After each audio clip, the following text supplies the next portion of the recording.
Grayson, Kentucky. Small town. It's set along the Eastern Kentucky Railway, which helped connect this area to the outside world. Most families here go back generations. The story of this place begins on this hill, where some of the first people who lived here were buried. This is Old Grayson Cemetery. Now, there's not a lot of fanfare here. No big entrance, no explanation. Just a hill, a fence line, and the names of the people who came before. This cemetery sits right above Grayson, Kentucky. You can hear US 60 below, but up here stays fairly quiet. It's not a large cemetery, but it holds a lot of the town's early names. After the Revolutionary War, Colonel William Grayson was granted around 70,000 acres of land for his service. A very small section of that land was set aside around 1838 for what would become the town of Grayson, Kentucky.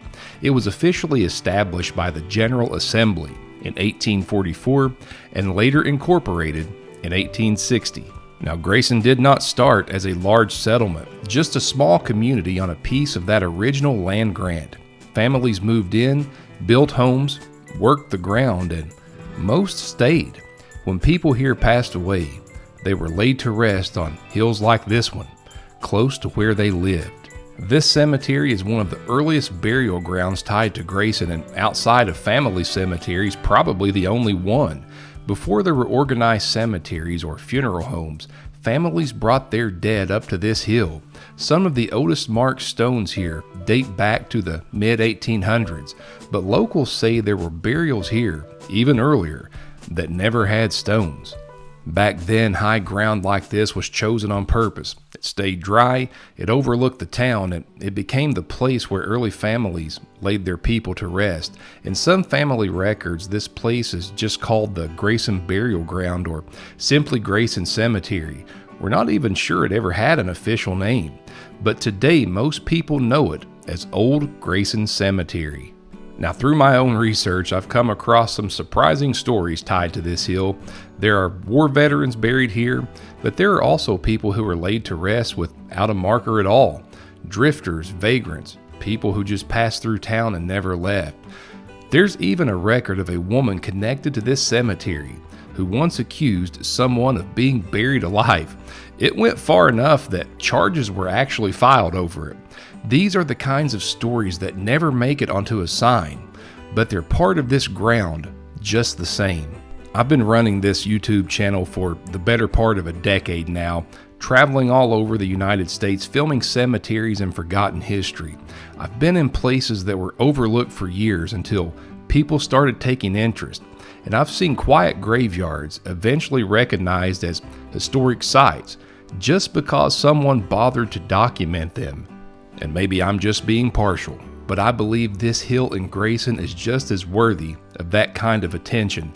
There's history here, real history, not staged, not polished, just sitting in the open like it's been waiting for someone to notice. There's no set layout. The graves are scattered in small rows, some leaning, some holding up better than others. A few have newer stones placed by family, but most haven't been touched in a long time. And you can see different eras in the stonework. Some are hand cut with nothing but a name and possibly a date. Others are more polished from when the town started to grow and people had access to better markers.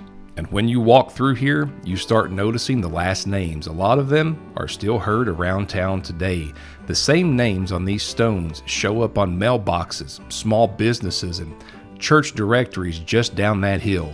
And that's how towns like this work. People stayed, generations stacked in the same place. The ones buried here are part of the same lines, still living just a short drive from this very hill. Now, there aren't too many big monuments or well-known figures buried here, although some descendants of these ancestors did go on to become famous. Just regular people who came early, lived their lives, and were laid to rest right above the town they helped shape. From up here, of course, you can see the town just below. Cars move, life keeps going, and most people don't look up at this hill or think about who's up here. But this was one of the first final resting places tied to Grayson. A lot of the town's early story is sitting right up here in the open. Now, there's no guide here and nothing to point anything out. You just walk, you read the stones, and you realize that this town didn't start with businesses or buildings. It started with people, and many of them are here. They lived close by, they worked the land, raised families, and were brought up this hill when their time came. Standing here, you're looking at the beginning of Grayson's story just as much as its end. Now, most people won't stop here, but for anyone who cares about where a place comes from, this hill matters. Once again, here at Old Grayson Cemetery in Grayson, Kentucky, I will see you again soon.